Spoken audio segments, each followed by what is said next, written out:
Hello guys, and welcome back to my channel. Welcome to my channel. I hope you like my videos and I hope you subscribe to my channel. So in my last video I spoke about why I decided to share my IVF journey, and today I just want to go through my first fertility appointment and everything that we discussed in that appointment. So after deciding to start IVF, well, for me it was mainly when to start, because I had known for quite some time that I was going to try to do IVF. I thought the hardest part would be making the decision or deciding when, but turns out the first fertility appointment is where it all suddenly becomes very, very real. This was the appointment where I stopped saying one day and started saying, okay, this is actually happening. So today I want to walk you through exactly what happened at my very first fertility specialist appointment. What we discussed, what tests were ordered, and how much it cost me, and how I really felt walking out of that appointment. So when I got to the clinic, it felt surreal. I wasn't scared, but I also wasn't calm. It was that weird in between feeling of excitement, nerves, and what am I doing with my life?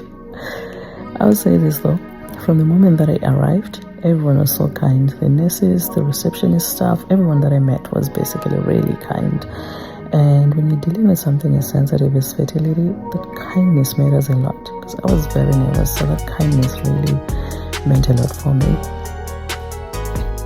The doctor was honestly very nice. He was approachable, he was calm, and he was not rushed. He explained things very clearly, he answered my questions, and he didn't make me feel silly for asking them. And then the information started coming. It was a lot of information. I thought I knew some of it, but I didn't know anything. It was a lot of information. So basically, he walked me through the different types of assisted reproduction, starting with the basics. So first, IUI, intrauterine insemination. This is usually a less invasive option, where a sperm is placed directly into the uterus around ovulation. And so it's pretty, kind of sounds more like doing the actual deed.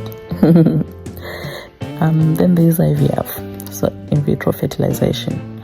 Eggs are retrieved, fertilized in a lab, and then embryos are transferred back into the uterus. So pretty straightforward.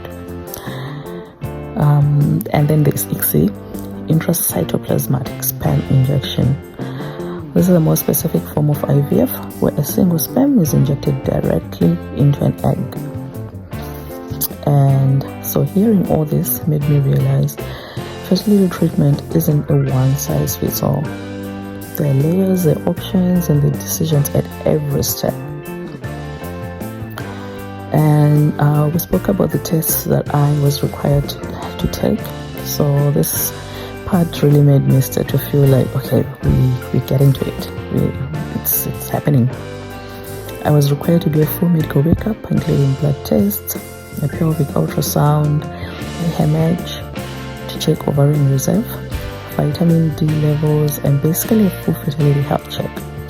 So on paper it's just tests, but emotionally it's confronting, because suddenly your body is being measured, it's analyzed, it's being assessed in ways you've never experienced before. For me, I'd never experienced any of that before. This was the moment I thought, okay, this is no longer just an idea, we're doing this. So this appointment in itself cost me 225, I think around 225 Australian dollars. And while that's just the initial consult, it does start to introduce the financial reality of fertility treatments. It's not just emotional, it's practical, it's logistical, and it's something that you really have to plan for. I have put a price form for, this was 2023, so the prices might have changed by now. Leaving that clinic, When I left the appointment, my brain was so full of information. It was an information overload. Options, timelines, tests, possibilities. I felt a little full, a bit overwhelmed, but oddly proud of myself all at once. It was a strange combination. I realized this journey requires patience, not just with the process, but with myself. I'm sharing this because no one really prepares you for that first appointment. The emotional weight, the medical terminology, the quiet moment when you realize you're actually doing this. If you're considering IVF or IUI, or even you're just gathering information, know this: feeling overwhelmed doesn't mean you're not ready. It means you care. It means you are ready. This appointment was just the beginning. Next comes the tests, the decisions, and the next steps that I didn't even know I had to make. So if you want to follow this journey with me, the honest parts, the emotional parts, and the practical realities, make sure you subscribe. You don't have to walk this path alone. Yeah, let's do this together. Thank you for being here today.